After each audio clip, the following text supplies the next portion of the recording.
ගෞතම සම්මා සම්බුදුරජාණන් වහන්සේට සමස්ත ලෝවැසියන් බෞද්ධ අබෞද්ධ සියලු ජනයා ගෞරව දක්වන්නේ අනුපමේය ශ්‍රද්ධාවකින්. එම ශ්‍රද්ධාව නිසාම ශ්‍රී දළදා වහන්සේට ශ්‍රී ලාංකීය ජනයා නොයෙක් පුද පූජා කරනු ලබනවා.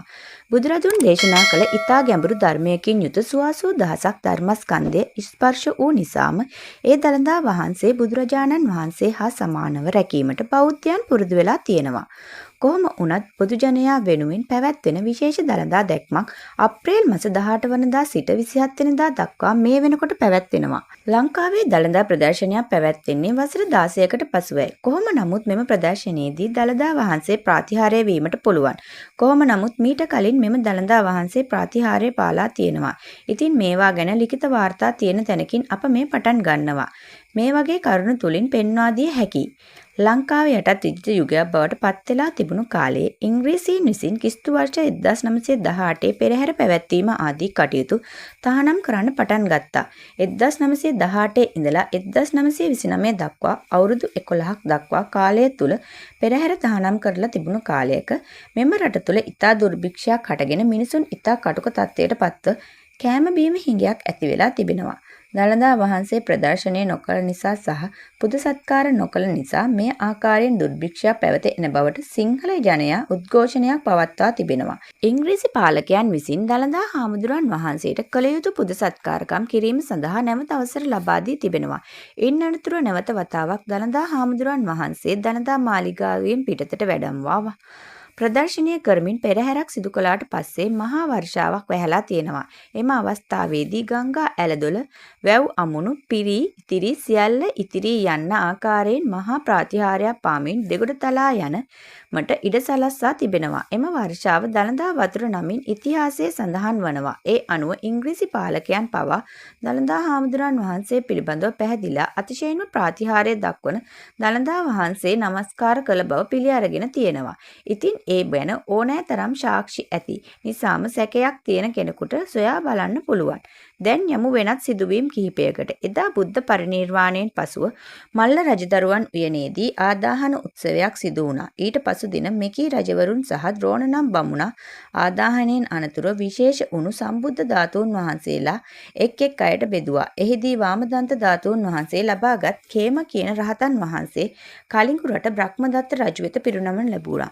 ඉන් අනතුරුව එකී ධාතුන් වහන්සේ ගුහසීහ රජු සමයේ රාජ්‍ය පුද සත්කාර දන්ත කුමරු නැමැත්තා විසින් සිදු කර රැක බලාගෙන තියෙනවා. ඒ කාලය තුලදී ගුහසීහ රජු යුද්ධයට මුහුණ දීමට සිදු වූ නිසා තමා යුද්ධයෙන් පරාජය වුවොත් දන්ත ධාතුන් වහන්සේ සිංහල දීපයට වැඩමවාගෙන යන ලෙස බෑණනුවන් වන දන්ත කුමරුටත් දියණිය වන හේමමාලා කුමරියටත් නියෝග කරලා තියෙනවා.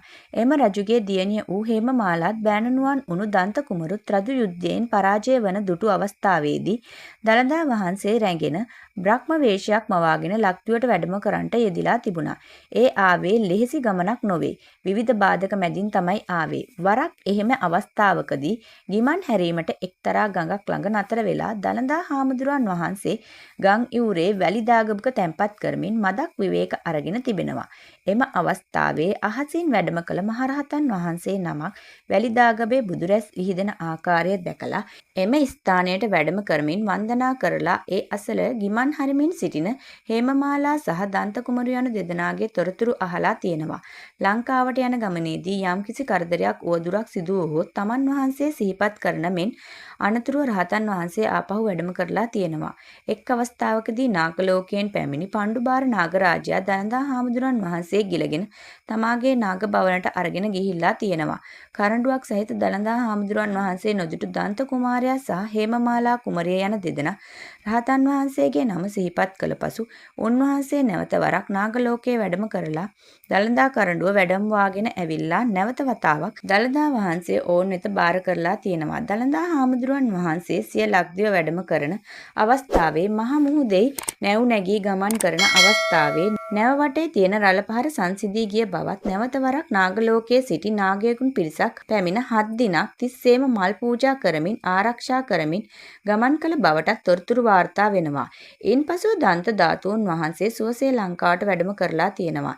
ඒ වෙනකොට ලංකාවේ පාලනය කරලා තියෙන්නේ කිත්සිරි මෙවන් රජතුමා. උන්වහන්සේ කරඬුව තැන්පත් කරලා දවසක් රජතුමා කල්පනා වෙනවා බුදුරජාණන් වහන්සේගේ ධාතුන් වහන්සේ සුදු පාටයි කිව්වත් මෙම ධාතුන් වහන්සේ පාටින් අඩුයි කියලා. ඒ නිසා ඔහුට හිතෙනවා මෙම දන්ත ධාතුන් වහන්සේ නොමේද කියලා. ඒ විදියට හිතනකොටම කරඬුව ඈත් වෙලා ධාතුන් වහන්සේ අහසට පැන සුදු පාටින් රශ්ම ධාරා විහිදුවලා තියෙනවා. අනේ ස්වාමීනි මගේ අයහපත් සිතුවිල්ලට සමාව දෙන්න සේක්වායි කියා පැන් පාත්‍රයක් අල්ලාගෙන වන්දනා කරනවා. දන්ත ධාතුන් වහන්සේ පැන් පාත්‍රයට වැඩමවා දක්ෂිනාවර්තව කැරකෙනවා. මෙවන් ප්‍රාතිහාර්යයක් පෑ ධාතුන් වහන්සේ නමක් නැති තරම්. ධාතුන් වහන්සේ මෙහි වැඩමවා රන්සලු 500කින් වැසුවා. මේවා දෙබෑ කරමින් ධාතුන් වහන්සේ නැවත වතාවක් අහසට පැන නැග්ගා.